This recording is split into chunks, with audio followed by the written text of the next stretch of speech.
Joyee health and yoga centre থেকে চলে এলাম অত্যন্ত গুরুত্বপূর্ণ একটি টপিকস নিয়ে।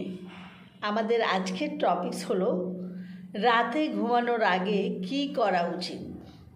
প্রতিদিন রাতে ঘুমাতে যাওয়ার আগে আমাদের কি করা উচিত, আজকে আমরা এই বিষয়টি সম্পর্কে খুব ভালোভাবে জানবো এবং আমরা মাথায় সেট করে নিব এত সুন্দর একটি টপিকস। প্রথমত ভালোভাবে বিছানা ঝেড়ে নিন, যাতে বিছানায় কোনো ধরনের পোকামাকড়, পিঁপড়া বা অন্য কোনো কিছু যেন না থাকে। নাম্বার 2 হলো ঘুমানোর পূর্বে অবশ্যই দাঁত ব্রাশ করে নিন এবং মলমূত্র ত্যাগ করে বাথরুম সেরে তারপর বিছানায় যান।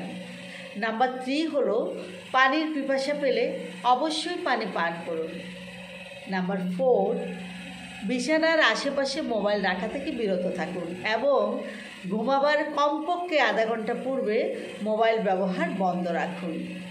নাম্বার 5 হলো ঘুমানোর সময় অবশ্যই ঢিলেঢালা পোশাক পরে ঘুমাতে যাবেন এবং সৃষ্টিকর্তার নাম স্মরণ করে তারপর ঘুমিয়ে পড়ুন।